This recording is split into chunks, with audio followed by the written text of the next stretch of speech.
بسم الله الرحمن الرحيم الحمد لله رب العالمين والصلاة والسلام على خير خلقه محمد وعلى آله وصحبه أجمعين ومن تبعهم بإحسان إلى يوم الدين أما بعد. محترم دینی بھائیوں، بزرگوں، نوجوان ساتھیوں، عزیز بچوں، پچھلے ہفتے سیرت النبی صلی اللہ علیہ وسلم بیان کرتے ہوئے ہم اور آپ یہاں تک پہنچے تھے کہ اللہ کے نبی صلی اللہ علیہ وسلم جب 35 سال کے ہوئے تو خانہ کعبہ کی اثر نو تعمیر میں آپ شامل ہوئے. وجہ یہ تھی کہ ایک مرتبہ تو خانہ کعبہ میں آگ لگ گئی تھی، کسی وجہ سے آگ لگ گئی اور کافی نقصان ہوا تھا، لیکن پھر بھی ایسا تھا کہ کام چل رہا تھا. لیکن پھر کچھ ہی دنوں بعد سیلاب آ گیا. جب سیلاب آیا تو اب وہ عمارت اس لائق نہیں رہ گئی کہ اسے اس کے حال پہ باقی رکھا جائے. اس لیے مکہ والوں نے، وہاں موجود مختلف قبائل نے آپس میں میٹنگ کی، مشورہ کیا کہ اب خانہ کعبہ کو نئے سرے سے بنایا جائے، اسے توڑ کر پھر سے اس کو تعمیر کیا جائے. اللہ کے نبی صلی اللہ علیہ وسلم اس وقت 35 سال کے تھے. میں نے سے پہلے بتایا تھا کہ ایک اور مرحلہ بہت پہلے گزرا تھا جب اللہ کے نبی کو لڑکپن کی تھی، تو عمری کے تھے آپ، تب اس وقت مرمت کی گئی تھی. مرمت مطلب کہاں کیا کمی ہے، کس کی اصلاح کرنی ہے، وہ سب کام کیا گیا تھا. اب تو بنایا جا رہا، تو نئے سرے سے بنایا جا رہا ہے. مکہ والوں نے آپس میں ایک بات یہ دیکھی تھی کہ آپ بالکل حلال کمائی سے اس کو بنائیں گے، اس میں کسی کا ایک روپیہ بھی حرام کا نہیں لگنا چاہیے. جو کرنسی وہ کیا چلتی ہے، اسی کوشش کی وجہ سے بالکل حلال کمائی سے وہ بنانے لگے تو ان کے پاس مال کم پڑ گیا اور انہیں اندازہ ہوا کہ ہم پورا نہیں بنا پائیں گے جیسا کہ ابراہیم علیہ السلام نے بنایا تھا. ابراہیم علیہ السلام اور اسماعیل علیہ السلام نے بنایا تھا، تب جتنا کعبہ بنایا تھا مکمل اتنا ہم نہیں بنا پائیں گے. تھوڑا سا حصہ انہوں نے چھوڑ دیا، بجٹ کم ہونے کی وجہ سے تھوڑا سا حصہ کیا کر دیا، چھوڑ دیا. اسی کو حتیم کہتے ہیں. جو لوگ گئے ہیں انہوں نے دیکھا ہوگا کہ اللہ توفیق دے سب کو نصیب فرمائے، جب جائیں گے تو دیکھیں گے حتیم کا وہ حصہ آج بھی چھوٹا ہوا ہے. ایسا نہیں ہے تو سعودی گورنمنٹ چاہے تو اس کو بنا سکتی ہے، لیکن بعد میں اللہ کے نبی صلی اللہ علیہ وسلم نے جب مکہ فتح کر لیا تو فتح مکہ کے بعد بھی اللہ کے نبی نے اسے اتنا ضروری نہیں سمجھا کہ اسے بنایا جائے، اس لیے وہ اسی سنت پر باقی ہے. آج بھی اسی طریقے سے باقی وہ اتنا بڑا مسئلہ نہیں ہے کہ اسے بالکل اسی طرح سے بنایا جائے. حتیم میں بھی کوئی نماز پڑھتا ہے تو بھی وہ خانہ کعبہ ہی کے اندر مانا جاتا ہے. تو اس طرح سے خانہ کعبہ کی تعمیر ہوئی. تعمیر کے وقت جب حجر اسود جہاں رکھا تھا وہاں پہ جب دیوار کھڑی کر لی گئی تو مسئلہ ہے حجر اسود کو وہاں پر نصب کرنے کا، وہاں پر رکھنے کا. تو میں نے بتایا تھا کہ کئی دنوں تک رائے مشورہ ہوتا رہا. ہر قبیلے کا سردار یہ چاہتا تھا کہ ہم لوگ رکھیں. کوئی فضیلت والی بات تھی، ایک شرف کی بات تھی. لوگ اس کو فضیلت اور شرف سمجھتے تھے کہ ہمارے ہاتھوں یا ہمارے خاندان والوں کے ہاتھوں حجر اسود کو وہاں پہ اس کی جگہ پہ رکھا گیا. تو ہر قبیلے کو فرض چاہتا تھا کہ ہمارے حصے میں آ جائے، یہ فضیلت ہمیں نصیب ہو. 4-5 دن تک میٹنگ پہ میٹنگ ہوتی رہی اور معاملہ بہت بگڑ گیا. یہ ہوا کہ شاید اب اسے نصب کرنے کے لیے خون خرابہ ہو جائے، آپس میں لڑائی ہو جائے. کبھی ایسا ہوتا ہے نا کہ آدمی سمجھ نہیں پاتا، نیکی کے کاموں میں بھی شیطان کس طرح سے داخل ہو جاتا ہے آدمی کو پتہ نہیں چلتا اور وہ فرق نہیں کر پاتا کہ یہاں میں ثواب پالوں گا یا گنہگار ہو جاؤں گا. اب جیسے حجر اسود کو وہاں پہ لگانا ایک ثواب کا کام ہے، لیکن لگانے کے لیے کسی کی جان لے لینا یہ کیا ہے؟ یہ تو بہت بڑا گناہ ہو جائے گا نا، تو قتل ہو جائے گا. لیکن آدمی جب جذبات میں بہ جاتا ہے چاہے نیکی ہی کے جذبے سے، تو وہ فرق نہیں کر پاتا کہ یہاں میں غلط کر رہا ہوں. وہاں علم کی ضرورت ہوتی ہے، سمجھنے اور سمجھانے کی ضرورت ہوتی ہے. جیسے حجر اسود کو لے کر کے آج بھی یہ مسئلہ اس نوعیت کو باقی ہے کہ اس کو چومنے کے لیے، اس کو چومنے کے لیے چاہے کسی کا پیر کچل دو، چاہے کسی کو رونت دو، لیکن آدمی سوچتا چوم لو بس، کیا ملے گا؟ اس کو چومنے سے جو فضیلت آپ کو ملنی ہے وہ دور سے اشارہ کر کے بھی آپ فضیلت پا لیں. آپ مجبور ہے نا، وہاں تو نہیں پہنچ سکتے، اتنی بھیڑ ہے، اتنا کراؤڈ ہے. تو آدمی یہ نہیں خیال کرتا کہ اس کو میں اگر چوم نہیں پا رہا تو اس کی طرف اشارہ کر دوں اور اللہ کے رسول صلی اللہ علیہ وسلم نے تعلیم دی ہے، مجھے وہ فضیلت مل جائے گی، وہ چیز مجھے مل جائے گی. ٹھیک موقع ہے، ابھی یعنی بھیڑ نہیں ہے اور موقع مل گیا آدمی چوم لے، اچھی بات ہے، اچھی چیز ہے، کوشش بھی کرنا چاہیے، اس سے منع نہیں کیا جائے. لیکن جب دیکھ رہا ہے کہ وہاں تک پہنچنے کے لیے مجھے دسیوں لوگوں کو روت کے جانا پڑے گا، کسی کا پیر کچلے گا، کسی کو دھکا لگے گا، کسی کو کوئی چوٹ لگے گی، اور پھر بھی آدمی کر رہا ہے، تو یہی یہ بات سمجھائی جا رہی کہ فرق کرنا چاہیے کہ ثواب پانے کے لیے ہم کسی مومن بھائی کو اذیت میں ڈال دیں، یہ عقل مندی کی بات نہیں، یہ کوئی عقل مندی کی بات نہیں ہے. بلکہ اللہ کے نبی صلی اللہ علیہ وسلم نے فیصلہ یہ کیا کہ ایک چادر منگوائی، اس چادر پہ حجر اسود کو رکھوایا، اور اس کے بعد سارے قبیلے کے لوگوں سے کہا چادر سب مل کر کے اٹھاؤ تاکہ یہ فضیلت سب کو مل جائے، یا یہ جو شرف والی بات ہے سب کو مل جائے. اور اس کے بعد اللہ کے نبی صلی اللہ علیہ وسلم نے اس طرح سے جھگڑا کو ختم کیا. کوئی کسی کو یہ نہیں کہہ سکتا تھا کہ ہم تو اس میں شامل نہیں ہیں، یا ہمیں شامل نہیں کیا گیا، یا کوئی یہ کہے کہ ہم نے اس کو رکھا، اس طرح اکول کر دیا اور بہت بڑا فتنہ ٹل گیا. اللہ کے نبی صلی اللہ علیہ وسلم 35 سال کے ہو گئے ہیں، اور پیارے نبی صلی اللہ علیہ وسلم کی یہ بہت بڑی عربوں کے یہاں بہت بڑی حکمت عملی تھی. لوگوں نے اس کو بہت سراہا، بہت پسند کیا. ایسے ہی اور بھی بہت سارے واقعات ہیں جس میں ہمارے آپ کی بہت ساری نصیحتیں. جب اللہ کے نبی صلی اللہ علیہ وسلم 25 سال کے تھے تو 25 سال کی عمر سے کچھ پہلے ہی اللہ کے نبی بہت چھوٹے تھے، تب تو بکریاں چرایا کرتے تھے. ہاں، بکری چرانے کا کچھ معاوضہ ملتا تھا تو بکری چراتے تھے. لیکن بعد میں سمجھ میں آیا تو اللہ کے نبی صلی اللہ علیہ وسلم نے مل کر کے بزنس کرنا شروع کیا. کیا کرنا؟ تجارت کرنا شروع کی. تو مکہ کی ایک مشہور اور بہت ہی معزز خاتون تھی حضرت خدیجہ رضی اللہ تعالیٰ. خدیجہ رضی اللہ تعالیٰ یہاں تک خبر پہنچی کہ محمد صلی اللہ علیہ وسلم نامی آدمی بہت شریف آدمی، بہت امانت دار، بہت سچا آدمی ہے. تو ان کا بہت بڑا بزنس تھا. خدیجہ رضی اللہ تعالیٰ عنہ کا بہت بڑا بزنس تھا، اور وہ کیا کرتی تھی؟ اچھے اچھے لوگوں کو ہائر کر کے انہیں مال دیا کرتے تھے، اور ان کو کہتی تھی بالکل حساب کتاب کے ساتھ میں یہ اتنا مال ہے، آپ لے کے جاؤ، بیچ کے لاؤ، اور اتنا میں آپ کو اس میں سے دوں گی. اتنا اہتمام ہوتا تھا، اور لوگ بہت ڈھیر سارا مال لے کر کے جاتے تھے الگ الگ جگہوں پر، اور اس کی تجارت کر کے واپس لاتے تھے، اور پھر پورا حساب کتاب دے کر کے جو پروفٹ ہوتا تھا، جو آپس میں طے ہوتا تھا، اس کا معاملہ ہوا کرتا تھا. ایسے ہی خدیجہ رضی اللہ تعالیٰ عنہ کا ایک غلام تھا، اس کا نام تھا میسرہ. کیا نام تھا؟ میسرہ.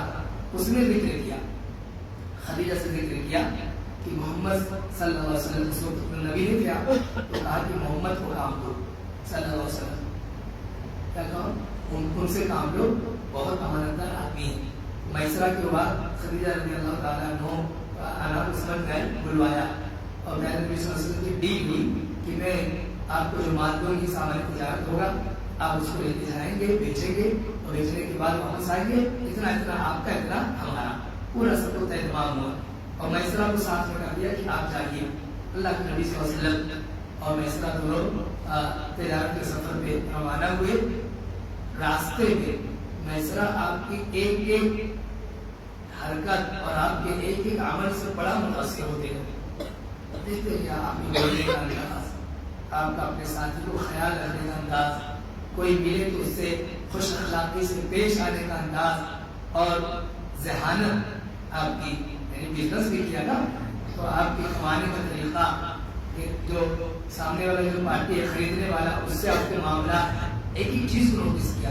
پھر سب کو حساب کتاب، اس میں بالکل صداقت، امانت، بڑا متاثر ہوا. اسی سفر میں بعض مورخین نے یہ بھی لکھا ہے کہ ایک مرتبہ کہیں ٹھہرنا ہوا کسی درخت کے نیچے، تو اللہ کے نبی صلی اللہ علیہ وسلم اس درخت کے نیچے جا کے جب لیٹ گئے اور میسرہ بھی وہیں قریب میں وہ بھی تھے، تو ایک عیسائی عالم وہیں سے گزرے،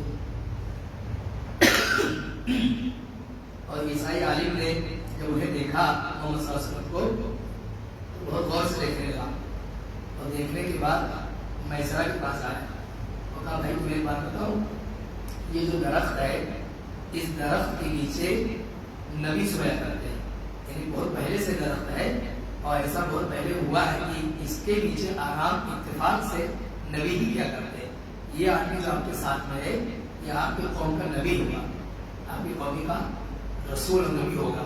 خیر میسرہ نے بہت زیادہ توجہ نہیں دی کیونکہ دوسرے مقصد سے آئے تھے، کوئی ایسی بات نہیں تھی۔ اللہ کے نبی کے ساتھ ایسے ہی واقعہ پہلے بھی ہو چکا تھا، جب آپ کی عمر 12 سال تھی، 12 سال کی عمر تھی اور چچا ابو طالب آپ کو لے کر کے ملک شام جا رہے تھے، ملک شام جا رہے تھے، ایک جگہ پڑی بسرا نامی جگہ پڑی، تو وہاں پر ایک عیسائی عالم نے دیکھ لیا، وہ دیکھا تو دیکھتا رہ گیا، اس کے بعد پوچھا کہ اس کے ساتھ کون ہے، لوگوں نے بتایا کہ وہ جو ہے انہیں کے ساتھ آئے، تو چچا ابو طالب کو پکڑا اس نے اور کہا کہ بھائی دیکھیے یہ آپ کا جو آپ کے ساتھ جو ہے بیٹا ہے یہ آگے چل کے نبی رسول بنے گا، اور 12 سال کا بچہ اس کے بارے میں کوئی بتایا تو چچا ابو طالب نے سنا، تو انجان علاقے میں کسی باہر کی جگہ پہ آدمی سن لیتا ہے، سمجھتا ہے، کبھی کبھی بہت اچھا رد عمل دیتا ہے، کبھی نظر انداز بھی کرتا ہے، سفر میں کیسے آدمی رہتا ہے۔ بلکہ ابو طالب نے اس پر بہت زیادہ وہ نہیں کیا کہ یہ کیا بتا رہے ہیں کہ نبی ہوں گے، رسول ہوں گے، اور اس کو دل میں نہیں اس طرح سے بٹھایا، ورنہ وہ جب اللہ کے نبی بنائے گئے، رسول بنائے گئے تو ابو طالب جھٹ سے ماننے آتے، کیونکہ انہیں تو بہت پہلے پتہ چل گیا تھا نا، اس پہ انہوں نے زیادہ توجہ نہیں دی، لیکن اس نے ایک جملہ کہہ دیا، اس نے کہا تھا کہ اگر آپ انہیں لے کے ملک شام چلے گئے تو وہاں یہودی پہچان جائیں گے، اور پہچانیں گے یہودی پہچان لیں تو قتل کر دیں گے، مار دیں گے۔ اب یہ ایسی بات تھی کہ اس کو نظر انداز نہیں کر سکتے، کیونکہ خیال رکھنا تھا بھتیجے کو، تو کہا کہ ایسی بات ہے تو میں ان کو کیسے ساتھ رہ گیا، کسی کے ساتھ میں وہیں سے بسرا نامی جگہ سے واپس بھیج دیا، ریٹرن بھیج دیا، مکہ بھیج دیا۔ اس لیے نہیں بھیجا کہ آپ کو نبوت اور رسالت اس مسئلے پہ بہت زیادہ غور کیا، اس پہ دھیان دیا کہ یہ کہہ رہا کہ اگر لے کے چلے گئے تو وہاں یہودی لوگ پہچان جائیں گے نشانیاں نہیں کر کے اور وہ قتل کر دیں گے، تو جان بچانے کے لیے وہاں سے واپس بھیج دیا۔ بلکہ اللہ کے نبی صلی اللہ علیہ وسلم کی زندگی کے بہت سارے ایسے واقعات ہیں جس میں ہمارے رب کے سیکھنے کے لیے ہمارے بہت سارے معلومات بھی ہیں۔ تو خدیجہ رضی اللہ تعالیٰ عنہ نے جب اللہ کے نبی صلی اللہ علیہ وسلم واپس آئے اور آ کر کے پورے مال کا حساب دیا، پرافٹ جو ہوا وہ اور بھی جن لوگوں کو آپ بھیجا کرتی تھی پہلے، ایسے پہلے بھیجا تھا، اس سفر میں بھی بھیجا تھا، ان سب سے زیادہ پرافٹ ریشو اللہ کے نبی صلی اللہ علیہ وسلم نے پیش کیا، بہت پرافٹ ہوا۔ خدیجہ بہت متاثر ہوئی، بہت متاثر ہوئی۔ اچھے لوگ کہاں ملتے، کوئی اچھا ساتھی مل جائے، اچھا پارٹنر مل جائے، اچھا امپلائی مل جائے، ہاں اچھا باس مل جائے، اسے نعمت جانے، کیا جانے اسے نعمت جانے۔ کبھی کبھی طبیعت میں آدمی کی جلد بازی ہوتی ہے اور وہ بہت جلدی بدلنا چاہتا ہے، بور ہو جاتا ہے، وہ نئے تجربہ کرنا چاہتا ہے، یہ عقل مندوں کا کام نہیں۔ اچھا آدمی مل گیا ہے، اچھا کام کرنے والا پارٹنر مل گیا ہے، اچھا باس مل گیا ہے، اچھی جاب مل گئی ہے، ہاں تو اس کو نعمت سمجھ کے قدر کر کے جب تک اس سے اچھا کچھ نہ دکھے، اس سے اچھا کچھ نہ ملے، یا آپ کسی مجبوری میں نہ پڑ جائیں، یہ خالی ایسے ہی تجربہ کرنے کے لیے چینج نہیں کرنا چاہیے، صرف ایسے ہی ہاں دل کہہ رہا کہ 5 سال بہت ہو گیا، 10 سال بہت ہو گیا، آپ کو چینج کریں، یہ کوئی عقل مندی نہیں۔ بلکہ یہاں ایک بات آگے پہ منہج کی بات بتاتا ہوں آپ لوگوں کو، یہ سوچ چینجنگ والی سوچ ہے نا، بدلو ہٹاؤ دوسرا لاؤ، یہ سوچ اسلامی تعلیمات سے میل نہیں کھاتی، یہ تو خوارج کی فکر تھی، اس کی خوارج کی فکر تھی، یا جو لوگ کہتے ہیں، جو لوگ ملوکیت کو ناپسند کرتے، بادشاہت کو، ان کی یہ سوچ ہوتی ہے کہ تختہ پلٹو، کوئی نیا آدمی آئے، کوئی نئے لوگ آئے، اس سے سب کچھ مل رہا ہے، ہر طرح کا خیر مل رہا ہے، امن ہے، امان ہے، ترقی ہے، فائدہ ہے، ساری چیزیں ہیں، بس ایسے ہی بیچا شوق کہ چینج کرو، بدلو، کچھ نیا لے کر کے آؤ، یہ سوچ اچھی سوچ نہیں ہے. ضرورت ہے کہ یقین کرنا چاہیے، لیکن ایسے ہی صرف اپنے دل کو خوش کرنے کے لیے چینجنگ والی چیز کو پسند کرنا اور اس کے لیے کوئی چیز چینج کرتے رہنا، یہ جب نعمت چھین جاتی ہے تب آدمی کو احساس ہوتا ہے اس سے اچھا تو وہی تھا جو پہلے تھا. تب پتہ چلتا ہے کہ ہم جو پہلے جس چیز میں تھے وہی ہمارے حق میں بہتر تھا. بہتر تو اللہ کے نبی صلی اللہ علیہ وسلم سے خدیجہ رضی اللہ تعالیٰ عنہا بہت متاثر ہوئی، اتنا متاثر ہوئی کہ اپنی ایک سہیلی تھی، ان کی سہیلی کا نام نفیسہ تھا، نفیسہ بنت معینہ اس کو لکھا سیرت نگاروں، تو ان سے کہا کہ میں ان سے نکاح کرنا چاہتی ہوں. تو نفیسہ نے کہا کہ ٹھیک ہے، اگر آپ کرنا چاہتی ہیں تو میں بتاتی ہوں ان کی ذمہ داروں کو، لیکن پہلے ان سے سمجھ لوں، یعنی جن سے شادی ہونی ہے وہ پسند کریں. اللہ کے نبی صلی اللہ علیہ وسلم سے آ کر اس نے بتایا، پیارے نبی صلی اللہ علیہ وسلم نے کہا ٹھیک ہے میری طرف سے ہاں ہے. تو ان کے والد کو بتا دوں، ان کے خدیجہ کے والد خویلد وہ تھے، اور بڑے لوگ کو انوالو رشتے میں جو بڑے لوگ انوالو ہوتے ہیں تو بہت ساری چیزیں اس میں برکت کا باعث بن جاتی ہے. یہ جو نوجوانوں میں چلن پیدا ہوتے جا رہا ہے نا کہ لڑکا لڑکی ایک دوسرے کو دیکھنے راضی پسند ہے، اب وہ بڑوں کی رائے، بڑوں کا مشورہ، بڑوں کا تجربہ، بڑوں کی خواہش، سب کا خون کر کے رشتہ کرنا چاہیے. یہ اچھی چیز نہیں، یہ اچھی چیز نہیں، اس میں رشتوں کی برکتیں ختم ہو جاتی ہیں. اللہ کے نبی صلی اللہ علیہ وسلم 25 سال میں ہے نا، اس وقت کتنی عمر ہے؟ 25 سال. اور مرد مکلف نہیں ہے کہ مرد اپنی شادی کے لیے کسی کو بلائے، وہ اپنا اگر راضی ہے تو کوئی نکاح پڑھا کے نکاح ہو جائے. عورت کے لیے ضروری ہے کہ ولی رہے، مرد کے لیے ضروری نہیں. لیکن پھر بھی اللہ کے نبی نے اپنے چچا ابو طالب کو انوالو کیا، ابو طالب کو انوالو کیا، انہیں بتایا کہ ایسا ایسا رشتہ آیا ہے. تو بڑے لوگ اپنے تجربے کی روشنی میں اپنے چھوٹوں کا ہمیشہ بھلا ہی چاہتے ہیں، خیر چاہتے ہیں. یہاں جو نوجوان جذباتی ہو کر کے اس طرح کی باتیں کرتے ہیں اور چاہتے ہیں کہ نہیں میں رشتہ کر کے رہوں گا اور پورے گھر والوں کے خلاف جا کر کے رشتہ کرتے ہیں، بعد میں دیکھ لیں کتنی برکت ہوتی ہے، بعد کی زندگی میں دیکھ لیں کتنا خیر آتا ہے، کس طرح سے لڑائیاں ہوتا ہے کہ نہیں ہوتا. اللہ عافیت میں رکھے. بیٹھ خدیجہ رضی اللہ تعالیٰ عنہا سے اللہ کے نبی صلی اللہ علیہ وسلم کا نکاح ہو گیا، اور نکاح چچا ابو طالب نے ہی پڑھایا. کس نے پڑھایا؟ چچا ابو طالب نے نکاح پڑھایا. شادی ہو گئی. خدیجہ رضی اللہ تعالیٰ عنہ کی عمر اس وقت 40 سال تھی اور پیارے نبی کی عمر کتنی تھی؟ 25 سال. کتنا ڈفرینٹ ہے؟ 15 سال کا فرق. خدیجہ رضی اللہ تعالیٰ عنہ کے ساتھ اللہ کے نبی صلی اللہ علیہ وسلم نے شادی کی اور آپ سے 4 بچیاں پیدا ہوئی. کتنی بچیاں؟ کون کون؟ تھوڑا آپ لوگ بھی بولو، آواز بیٹھی ہوئی. کون کون؟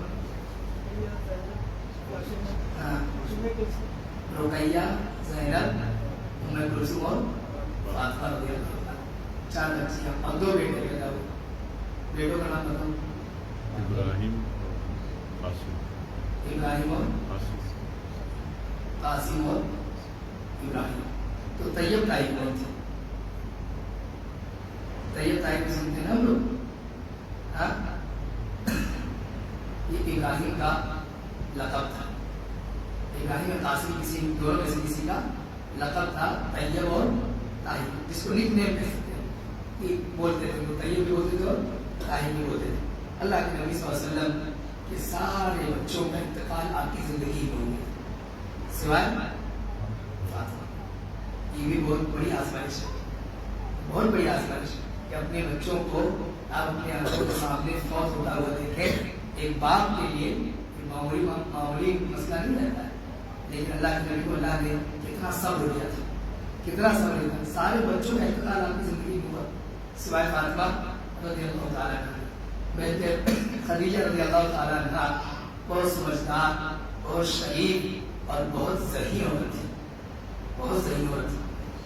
اللہ کے نبی کا ایسا خیال رکھا اور اپنے مال کے ذریعے سے اتنی مدد کی، خاص طور پہ نبی بنائے جانے کے بعد جب اللہ کے نبی کو نبوت ملی اور آپ نبی اور رسول بنا دیے تو خدیجہ جو بہت بڑی تاجرہ تھی اور بہت تجارت کرتی تھی، سب کچھ انہوں نے لگا دیا، مال سے بھرپور مدد کی اور تسلی کی پہلی بار کا واقعہ بتاؤ.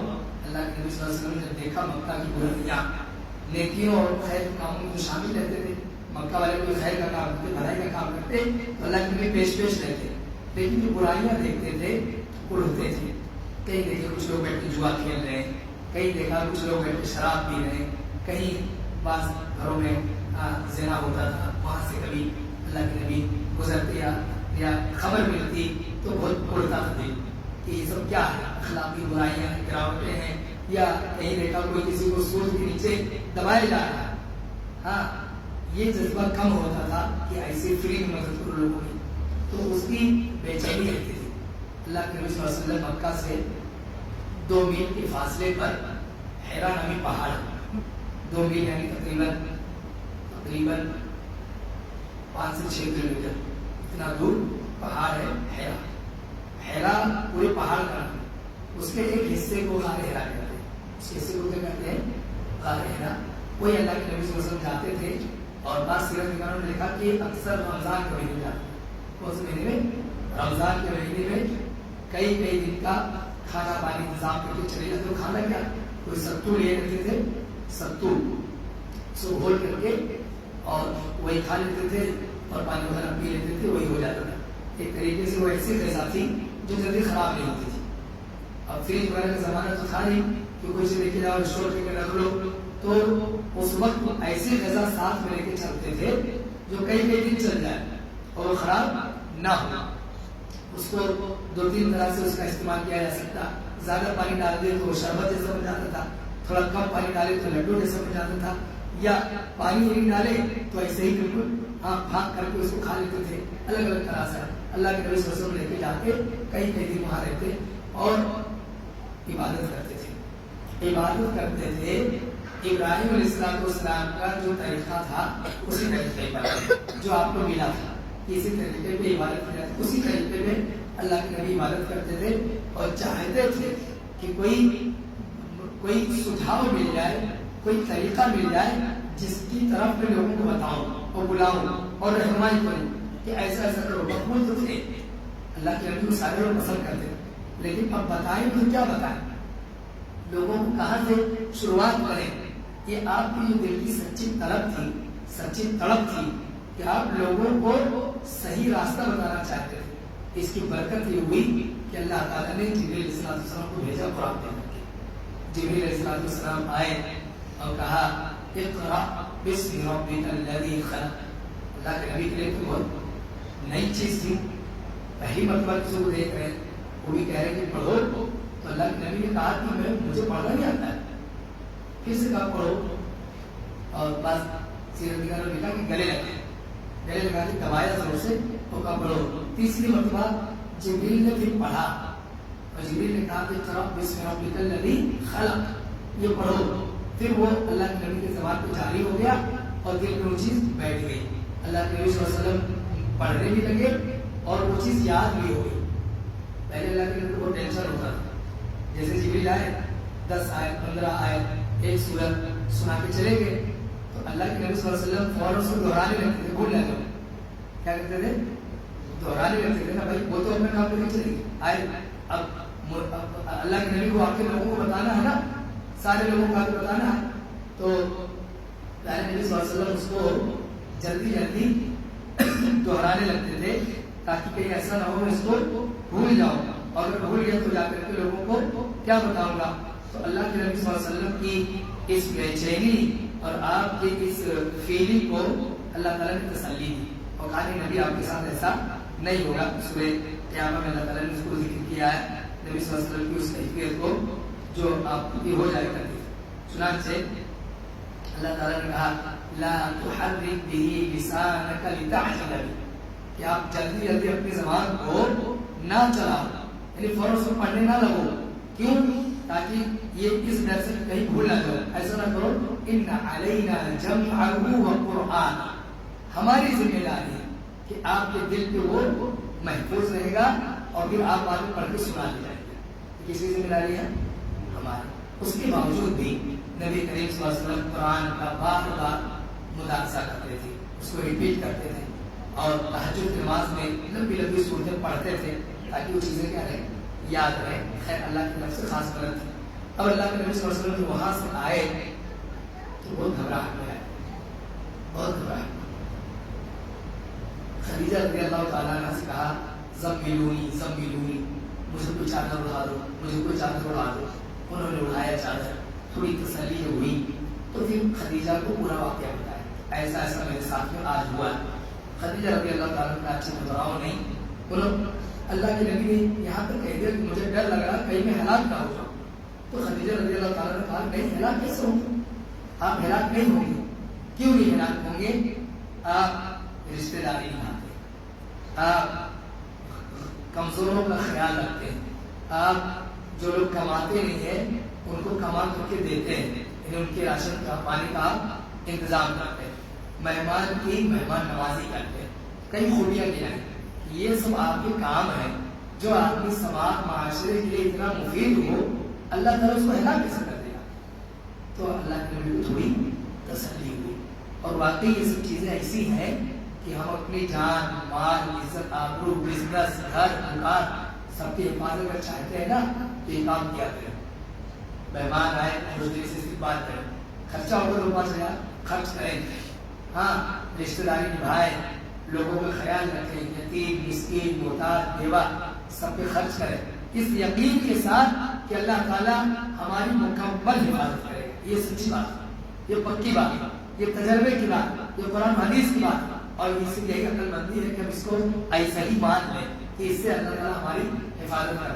دیکھیے اللہ کی حفاظت ہوئی نہیں، حفاظت ہوئی کہ نہیں ہوئی؟ ہوئی نا حفاظت۔ مکہ میں ایسے جانی دشمن سے حفاظت ہوئی جو آپ کو مارنے ہی کے لیے تلاش کرے تھے، لیکن اللہ تعالیٰ نے حفاظت کی انہی سب خوبیوں کی وجہ سے، انہی سب نیکی کے کاموں کی وجہ سے۔ اس کے ساتھ ساتھ خدیجہ نے کہا کہ چلو میں اپنے بھائی سے آپ کو ملواتی ہوں، میرے بھائی ہیں ورقہ بن نوفل، تو ان سے ملواتی ہوں، وہ آپ کو کوئی بات بتائیں گے۔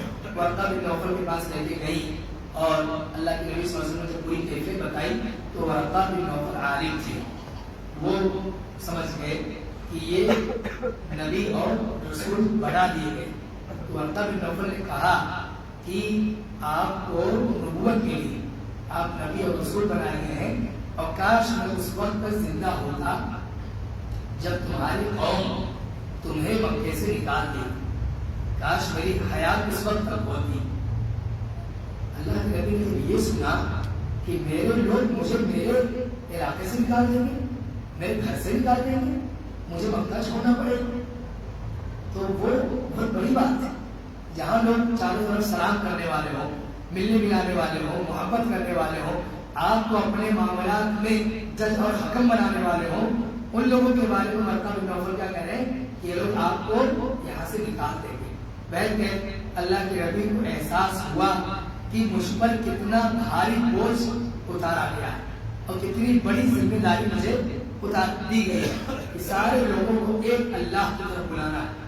جس خانہ کعبہ میں 360 سے زیادہ بت رکھے ہوئے تھے، ان سب کو مٹانا اور سب کو ایک اللہ کی طرف لانا، اس ذمہ داری کا احساس اللہ کے نبی صلی اللہ علیہ وسلم کو اتنا زیادہ تھا کہ آپ بہت بوجھ محسوس کرتے تھے۔